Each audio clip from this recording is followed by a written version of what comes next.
সালটা 2018। শ্রীলঙ্কায় ভারত বাংলাদেশ টি-20 ম্যাচে তখন টান টান উত্তেজনা। ভারতের জিততে দরকার 12 বলে 34 রান।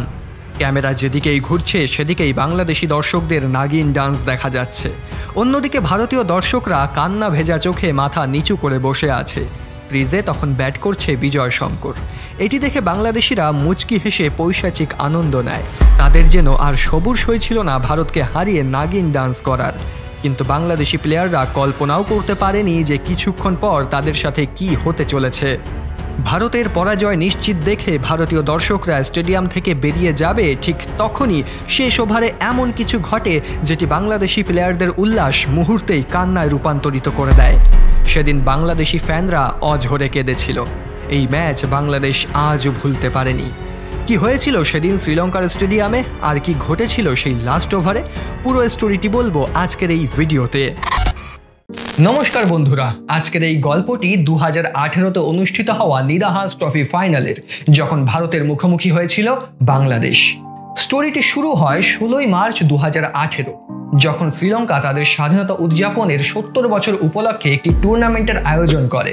এই টুর্নামেন্টে বাংলাদেশ, শ্রীলঙ্কা এবং ভারত এই তিনটি দল অংশ নেয়। যথারীতি ভারত সবকটি ম্যাচ জিতে ফাইনালে নিজের জায়গা পাকা করে নেয়। এবার 16 মার্চ খেলা ছিল শ্রীলঙ্কা এবং বাংলাদেশের। এই দিন যে জিতবে সেই ভারতের সাথে মেগা ফাইনাল খেলার সুযোগ পাবে, আর অন্য টিম সোজা বাড়ি চলে যাবে। যেহেতু শ্রীলঙ্কার স্বাধীনতা উদযাপন উপলক্ষে খেলা, তাই শ্রীলঙ্কা চাইছিল এই ম্যাচটি জিতে ফাইনালে ভারতকে হারিয়ে তারা বিজয় উদযাপন করবে। কিন্তু ভগবান তাদের জন্য অন্য কিছু প্ল্যান করে রেখেছিল। যথারীতি ম্যাচ শুরু হয়।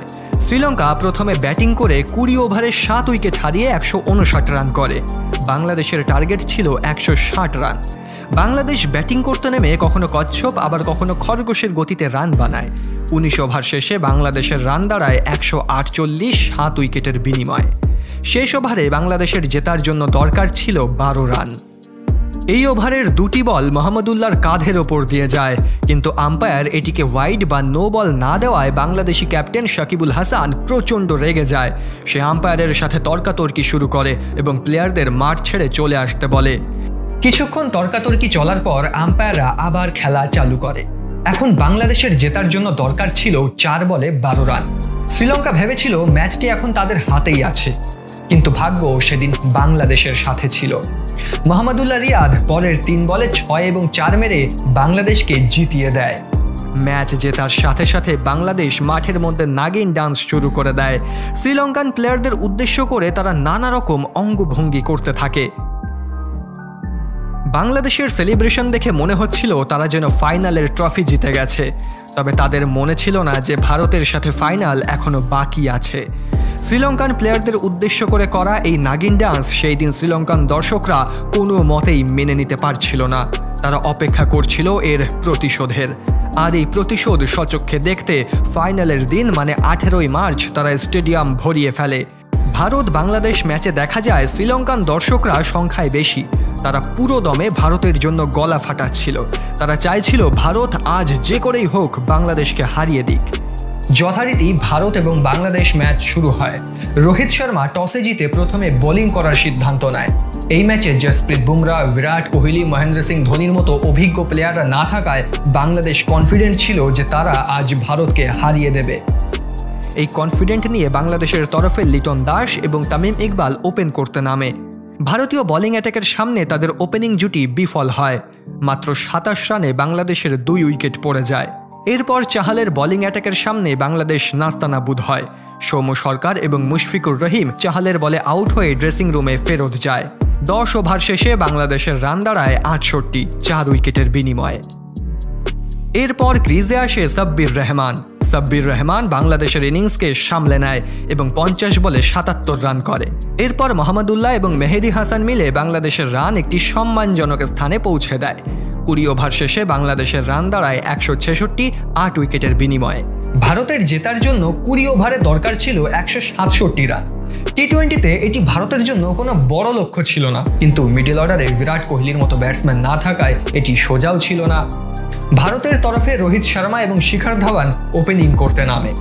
প্রথম থেকেই শিখর ধাওয়ান এবং রোহিত শর্মা আক্রমণাত্মক ব্যাটিং শুরু করে দেয়। কিন্তু ভাগ্য যেন বাংলাদেশের সাথে ছিল। তৃতীয় ওভারে সাকিব আল হাসানের বলে শিখর ধাওয়ান আউট হয়ে যায় এবং এর সাথে ওপেনিং পার্টনারশিপ ভেঙে যায়। একটি উইকেট পড়ার পর যেখানে ভারতের ইনিংসকে সামলানোর দায়িত্ব ছিল সুরেশ রায়নার ওপর, সেখানে রায়নাও 0 রানে আউট হয়ে যায় রুবেল হোসেনের বলে। বাংলাদেশ যেন ভারতকে ধরাশায়ী করে ফেলেছিল। স্টেডিয়ামের চিৎকার ধীরে ধীরে শান্ত হতে লাগে। এরই মাঝে কিছু বাংলাদেশি দর্শক ফনা তুলতে শুরু করে। পিচে এখন রোহিত শর্মার সাথ দিতে কেএল রাহুল মাঠে নামে। কেএল রাহুলও মাঠে নেমেই 4-6 মারা শুরু করে দেয়। স্টেডিয়ামের চিৎকার আবার শুরু হয়। কেএল রাহুল এবং রোহিত শর্মা মিলে ভারতীয় ইনিংসকে যেভাবে এগিয়ে নিয়ে যাচ্ছিল সেটি দেখে বাংলাদেশ আশাহত হয়ে পড়ে। কিন্তু তখনই কিছু চমৎকার ঘটে। 10 নম্বর ওভারে রুবেল হোসেনের একটি বলে কেএল রাহুল ক্যাচ আউট হয়ে যায়, আর এরই সাথে সাথে বাংলাদেশ টিমের মধ্যে আবার যেন জীবন ফিরে আসে।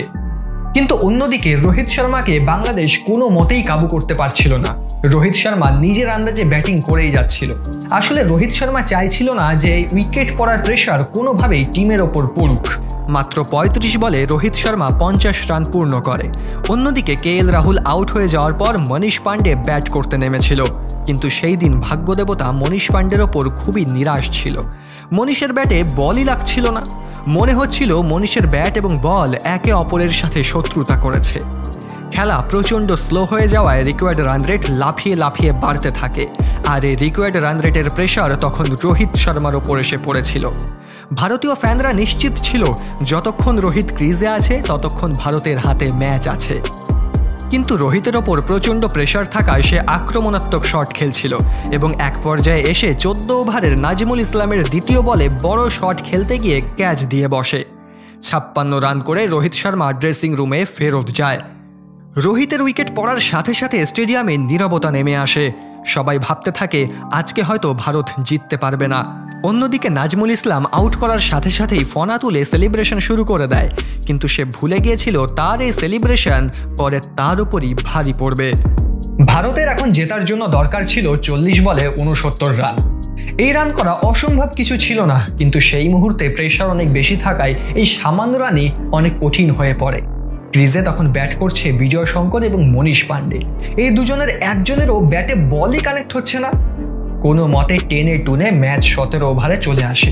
এখন ভারতের জেতার জন্য দরকার ছিল 18 বলে 40 রান। ভারতীয় দর্শকরা চোখের সামনে ভারতের হার দেখতে পাচ্ছিল। 18 নম্বর ওভারে বল করতে আসে বাংলাদেশের কাটার মাস্টার মুস্তাফিজুর রহমান। অন্যদিকে ব্যাটিং করছিল বিজয় শঙ্কর। বিজয় শঙ্কর মনে হয় না জীবনে কোনোদিন এই ম্যাচটির কথা ভুলতে পারবে। মুস্তাফিজুর রহমানের পরপর 4 বল বিজয় শঙ্কর দাঁড়িয়ে দাঁড়িয়ে ডট খায়। এই ওভারের শেষ বলে মনীষ পাণ্ডেও বড় শট খেলতে গিয়ে উইকেট দিয়ে বসে।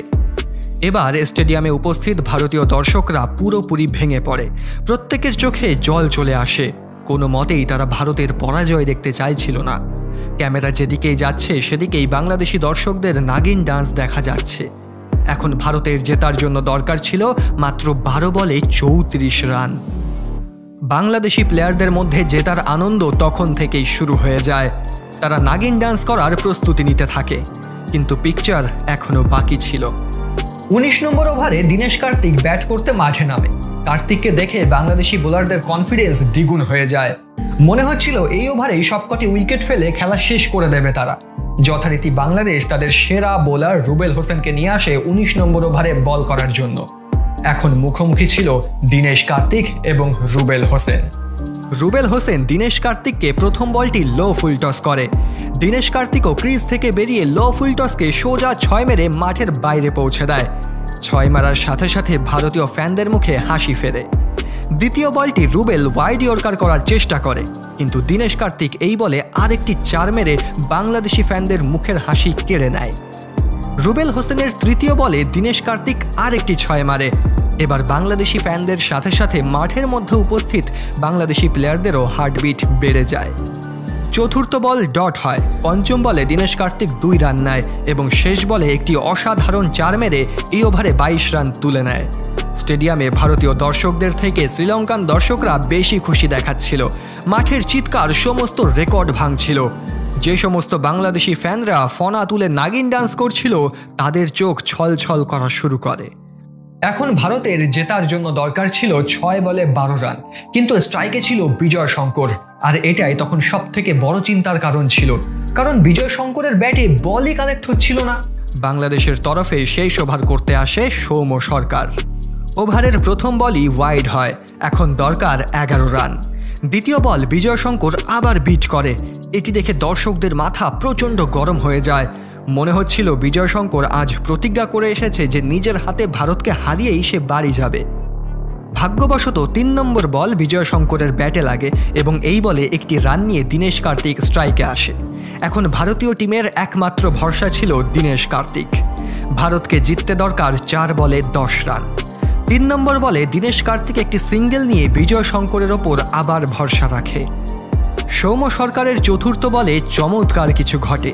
বিজয় শঙ্করের ব্যাটের কোনায় বল লেগে দুটি ফিল্ডারের মাঝখান দিয়ে বল চলে যায় বাউন্ডারিতে, একটি 4 রান। এরই সাথে ভারতীয় ফ্যান্সরা হাঁপ ছেড়ে বাঁচে। এখন জিততে দরকার 2 বলে 5 রান। সৌম্য সরকারের পঞ্চম বলে বিজয় শঙ্কর 6 মারার চেষ্টা করে, কিন্তু শর্টে কোনো জোর না থাকায় লংয়ে ক্যাচ আউট হয়ে যায়। দীনেশ কার্তিক ততক্ষণে ক্রিজে পৌঁছে গিয়েছে। তখন নিয়ম ছিল ক্যাচ ধরার আগে যদি ব্যাটসম্যান হাফ পিচ ক্রস করে তাহলে সে স্ট্রাইক করতে পারবে, তাই দীনেশ কার্তিক স্ট্রাইক পায়। ভারতের এখন দরকার ছিল 1 বলে 5 রান। পুরো শ্বাসরুদ্ধকর ম্যাচ। শ্রীলঙ্কা এবং ভারতের দর্শকরা দীনেশ কার্তিকের জন্য প্রার্থনা করছিল। সৌম্য সরকার কিছুটা সময় নিয়ে শেষ বল করার জন্য দৌড় শুরু করে। সে বলটি করে অফ সাইডের ফুল লেন্থে। বলটি ড্রপ করার সাথে সাথে দীনেশ কার্তিকের ব্যাট থেকে একটি মধুর আওয়াজ শোনা যায়। ব্যাটে বল কানেক্ট হতেই বলটি চোখের নিমেষে বাউন্ডারির ওই পারে গিয়ে পড়ে। হ্যাঁ, ঠিকই ধরেছেন, একটি ফ্ল্যাট 6। আর এরই সাথে দীনেশ কার্তিক ভারতকে ম্যাচটি জিতিয়ে দেয়। যেই বাংলাদেশি প্লেয়ারদের মুখে এতক্ষণ উচ্ছ্বাস ছিল, যারা প্রস্তুতি নিচ্ছিল নাগিন ডান্স করার, তারা এখন কাঁদছিল। বাংলাদেশি প্লেয়াররা পুরো ভেঙে পড়েছিল, তাদের কান্না যেন থামছিলই না। স্টেডিয়ামে বসে থাকা বাংলাদেশি দর্শকরা মুখ চেপে অঝরে কাঁদতে লাগে। বাংলাদেশি প্লেয়াররা 16 তারিখে শ্রীলঙ্কান প্লেয়ারদের সাথে যেই ব্যবহার করেছিল তার প্রতিশোধ ভারত একসাথে নিয়ে নেয়। এখন শ্রীলঙ্কান দর্শকরা বাংলাদেশি দর্শক এবং প্লেয়ারদের উদ্দেশ্য করে নাগিন ডান্স করতে থাকে, যেটি দেখে বাংলাদেশি প্লেয়ারদের লজ্জায় মাথা নিচু হয়ে যায়। এর জন্যই বলে কখনো অতি উৎসাহিত হতে নেই আর খেলার আগে সেলিব্রেশন করতে নেই। সেদিন শ্রীলঙ্কার হয়ে প্রতিশোধ ভারত নেয়, আর রোহিত শর্মা শ্রীলঙ্কার পতাকা হাতে তুলে শ্রীলঙ্কানদের সম্মান জানায়। সেদিন আরও একবার ভারত বাংলাদেশের জিতে যাওয়া ম্যাচ তাদের মুখের সামনে থেকে ছিনিয়ে আনে। আজও এই ম্যাচের কথা মনে পড়লে বাংলাদেশিদের চোখে জল চলে আসে। যাই হোক, খেলায় হার জিত থাকবেই, কারোর হার নিয়ে তাকে হেয় করা উচিত না। তবে মাঠে সভ্য ব্যবহার করা এবং ভদ্রতা বজায় রাখা প্রত্যেকটি টিমের কর্তব্য। আশা করব বাংলাদেশ ভবিষ্যতে অনেক ভালো ক্রিকেট খেলবে। বন্ধুরা, আপনারা যদি ইন্ডিয়ান ক্রিকেট টিমের ফ্যান হয়ে থাকেন তাহলে কমেন্ট সেকশনে আই লাভ ইন্ডিয়া অবশ্যই লিখবেন। ভিডিওটি ভালো লাগলে ভিডিওটিকে একটি লাইক করে দেবেন, আর এরকমই ভিডিও দেখার জন্য চ্যানেলটিকে সাবস্ক্রাইব করে রাখতে পারেন।